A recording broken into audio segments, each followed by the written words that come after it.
గెలుపు దిశగా Teenmar Mallanna graduate MLC ఎన్నికల్లో కాంగ్రెస్ అభ్యర్థి ముందంజ ఫస్ట్ ప్రియారిటీ ఓట్లతో తేలని ఫలితం కొనసాగుతున్న రెండో ప్రయారిటీ ఓట్ల లెక్కింపు మల్లన్నకే గెలుపు అవకాశాలు ఉన్నాయంటున్న విశ్లేషకులు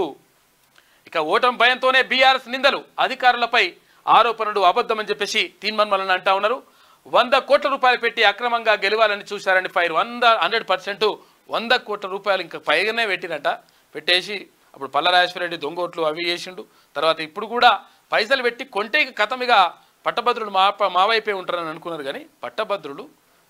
మేధావులు వాళ్ళు తర్వాత విజ్ఞత కలిగినటువంటి వాళ్ళు ఎవరో కొంతమంది అట్లా వేసి ఉండొచ్చు అది కూడా జరుగుతుంది కానీ 100% ఎవరైతే నిజాయితీగా ఉన్నటువంటి వాళ్ళు ఉన్నారో 100% తీన్మార్ మల్లన్నకు ఓటేసిండ్రు కాబట్టి 100% గెలుస్తున్నాడు దాంట్లో ఏం తేడా లేదు ఇక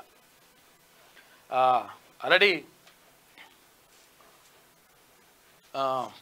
ఫస్ట్ ప్రియారిటీ ఓట్లు ఆటోమేటిక్గా 18,600 పైచలకు ఓట్లు వచ్చేసినాయి అంటే మెజారిటీ వచ్చేసినాయి కాబట్టి ఇంకా టెన్షన్ ఏం లేదు ఇక చదువుకున్న వాళ్ళకు ఓటేయరాలే ఇక చూడరు ఎంత దారుణమో చూడరు ఇక ఇది ఏమనాలో అర్థమవుతలేదు గ్రాడ్యుయేట్ బైపోల్లో 25,877 ఓట్లు చెల్లలేదు చూసుకోరు ఇక కథ ఎట్లున్నదో ఏది డిగ్రీ చదువుకున్న వాళ్ళు 15వ తరగతి దాకా చదువుకున్న వాళ్ళకు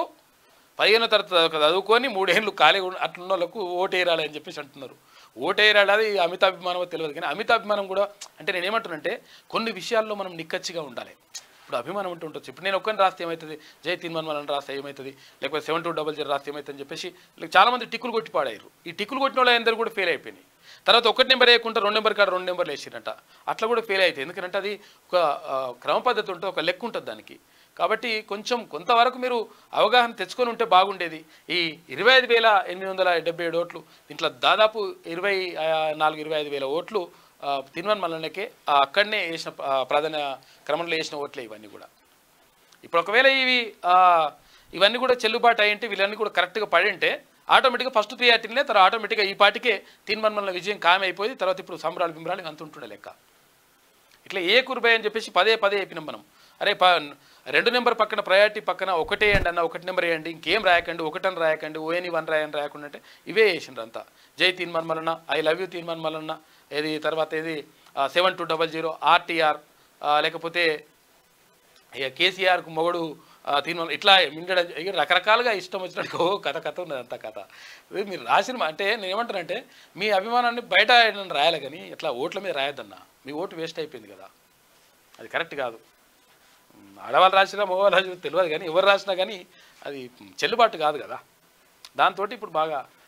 ఇదంతా ఉంది 100% అట్లా ఏం ప్రాబ్లం ఏం లేదు టెన్షన్ లేదు క్లియర్గా చెప్తా ఉన్నాం మనం లేకపోతే ఇప్పటికీ ఆగమానం చేస్తుండే ఏది కాక్ వస్తుండే తర్వాత కేటీఆర్ వస్తుండే అందరూ వచ్చేసి చూసిరా